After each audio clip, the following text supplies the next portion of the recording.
दोस्तों हम फिर से लेकर आ चुके हैं आप लोगों के लिए शाम की सभी ताजा और बड़ी खबरें। फटाफट अंदाज में एक एक कर बताएंगे आपको आज देश और दुनिया से क्या बड़ी खबरें निकलकर सामने आ रही हैं। लेकिन उससे पहले दोस्तों एक नजर डालेंगे सुर्खियों पर। प्रधानमंत्री नरेंद्र मोदी के ऊपर असदुद्दीन ओवैसी ने उठाए सवाल।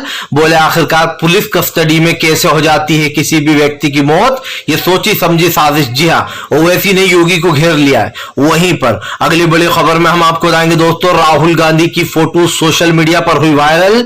दरअसल ये वीडियो दोस्तों कल से ही वायरल हो रहा है। आपने देख ली होगी राहुल की ये वीडियो जहां पर उन्होंने मोहब्बत की का शरबत पिया तो लोगों को आपको बता दें नफरत के बाजार में मोहब्बत की दुकान की याद आ गई। दिल्ली के लोगों के बीच में राहुल गांधी का ये वीडियो तेजी से वायरल हो रहा है सोशल मीडिया पर। वहीं पर अगली बड़ी खबर में हम आपको बताएंगे दोस्तों, दरअसल आपको बताते चले जो है योगी सरकार को बड़ा झटका। जी राष्ट्रीय मानव आयोग ने चिट्ठी भेज दी है, जवाब मांगा है कि कैसे आखिरकार कस्टडी में किसी की मौत हो सकती है। बताएंगे दोस्तों आखिरकार इसके क्या मायने है, कैसे बीजेपी बुरी फंसी है। वहीं पर अगली बड़ी खबर में हम आपको बताएंगे दोस्तों, महाराष्ट्र में नहीं होगा कोई खेल। संजय रावत का बड़ा ऐलान। बोले बीजेपी फैला रही भ्रम कि अजीत पवार दादा चले जाएंगे एनसीपी छोड़कर। वहीं पर अगली बड़ी खबर में हम आपको बताएंगे, राहुल गांधी का बीजेपी के ऊपर बड़ा हमला। बोले देश का सारा पैसा अडानी और अंबानी के पास है। जी हाँ, आपका पैसा लूट के अडानी और अंबानी में लगाया जा रहा है। वहीं पर अगली बड़ी खबर में हम आपको बताएंगे, आम आदमी पार्टी के संजय सिंह का बड़ा ऐलान। बोले विपक्ष एकजुट हो जाएगा तो निश्चय बीजेपी आराम से हारेगी चुनाव 2024 का। वहीं पर दोस्तों अगली बड़ी खबर में हम आपको बताएंगे, दरअसल आपको बता दें बीजेपी के ऊपर जमकर गरजे अखिलेश यादव। बोले सत्ता की राजनीति करती है बीजेपी, राजनीति को देखते हुए हुआ है अतीक और अशरफ की हत्या। वहीं पर अगली बड़ी खबर में हम आपको बताएंगे दोस्तों, दरअसल आपको बताते चले एक बार फिर से मुकुल रॉय जो है वो टीएमसी छोड़कर बीजेपी में हो सकते हैं शामिल। जी आपको बता दें पहले टीएमसी में थे, फिर बीजेपी में गए, फिर वापस टीएमसी में आ गए थे। अब बताया जा रहा फिर बीजेपी में जा सकते हैं। इसके बारे में भी आपको बताएंगे। तो सारी खबरें फटाफट अंदाज में देंगे, एक एक कर बताएंगे। फिलहाल खैर चलिए बढ़ते हैं सबसे पहली और सबसे बड़ी खबर की ओर। दरअसल दोस्तों आपको बताते योगी सरकार बुरी फंसी। जी आपको बताते चले ओवैसी के 5 सवालों ने बीजेपी को किया कटघरे में खड़ा। दरअसल आपको बताते चले दोस्तों, 2 दिन पहले अतीक के बेटे की हत्या, उसके 2 दिन बाद जो है अतीक और उसके भाई अशरफ को भी मार दिया जाता है।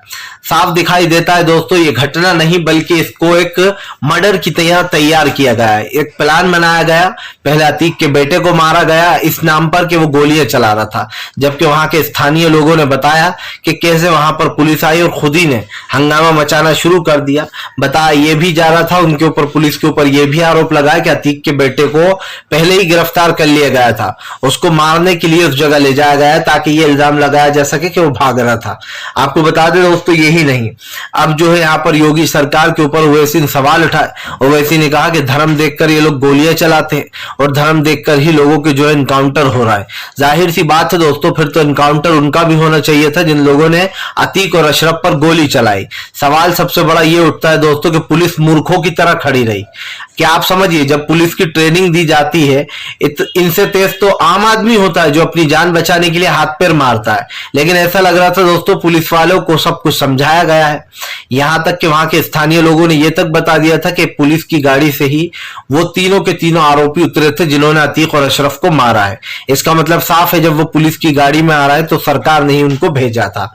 यही नहीं दोस्तों, आपको बताते चले जब अतीक और अशरफ को मारा गया तो पुलिस वाले उन दोनों को छोड़कर भाग गए और पुलिस वालों ने एक भी राउंड की फायरिंग नहीं की। जबकि दोस्तों अगर कोई किसी पेशावर कातिल हो या फिर मान लीजिए कोई भी इस तरीके का डॉन हो और उसके ऊपर गोलियां चल रही हों और पुलिस कुछ ना करे, ऐसा कभी आपने देखा है?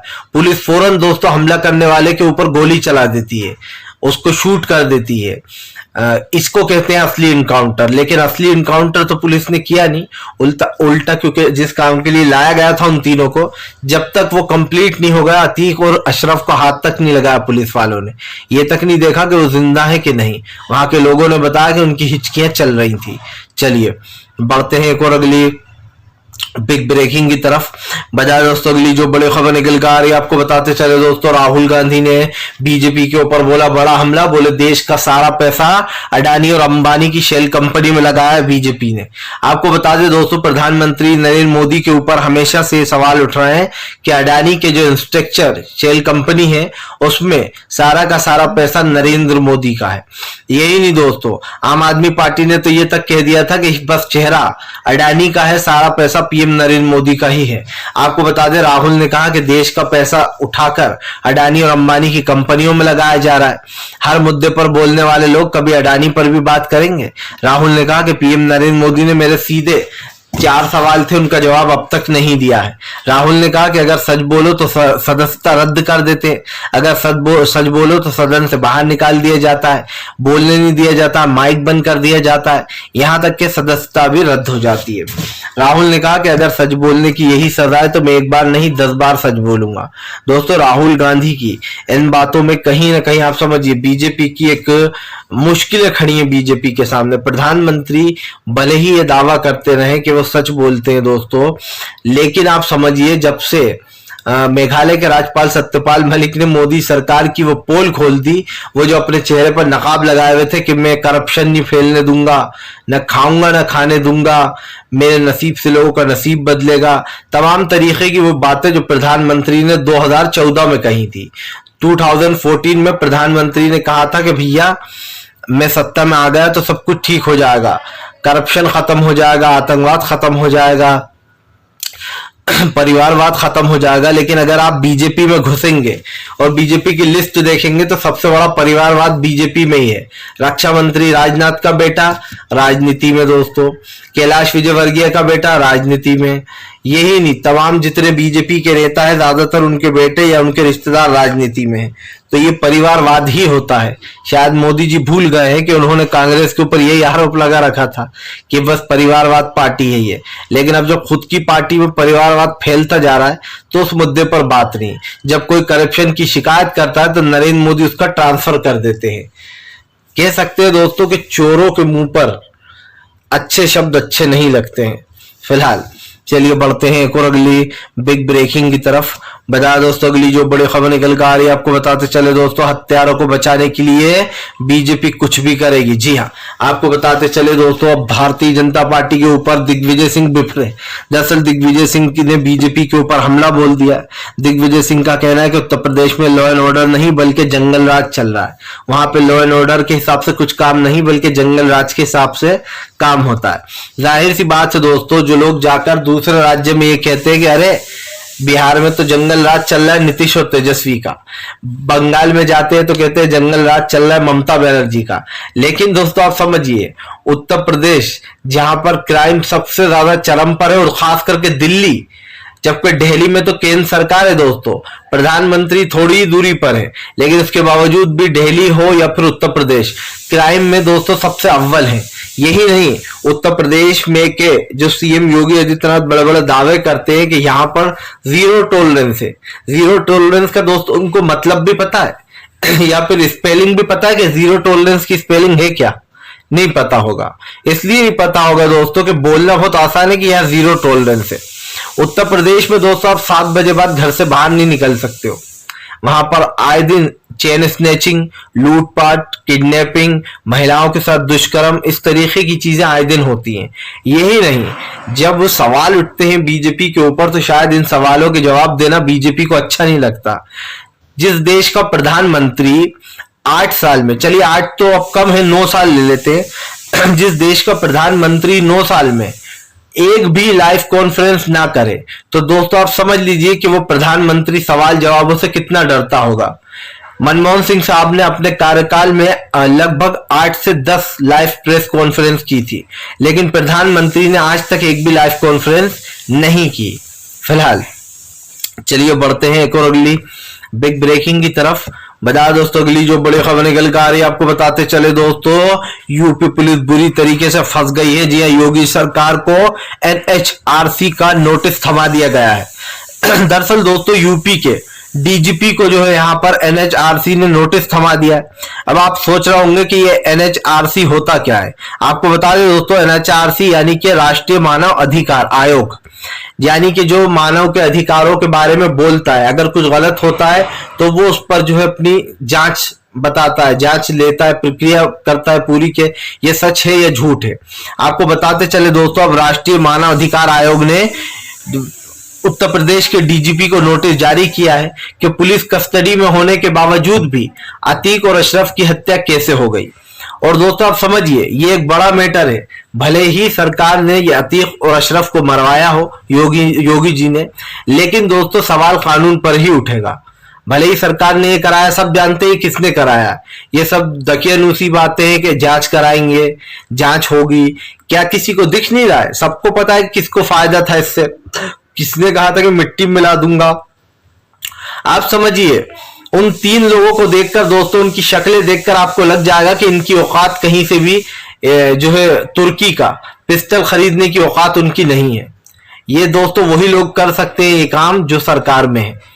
उन्हीं लोगों ने उन तीनों को जो है पिस्टल दी और अतीक और अशरफ को मरवाया।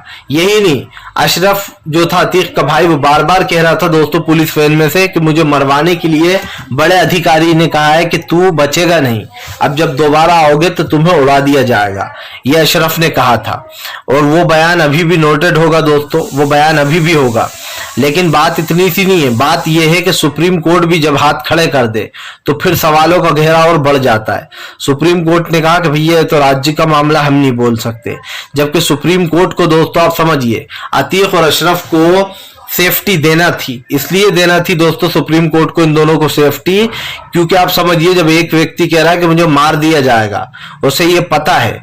और दोस्तों ऊपर से ये लोग कह रहे थे कि इनका कनेक्शन तो पीएफआई से जुड़ा हुआ है, आतंकवादी संगठन से है अतीक। तो जब ऐसा था तो फिर तो और उनकी जान बचाना चाहिए थी, क्योंकि दोस्तों भारत सरकार कभी भी उस इंसान को नहीं मारती जिनके पास बाहर देशों की इंफॉर्मेशन होती है, जिनसे और उगलवाया जा सकता है।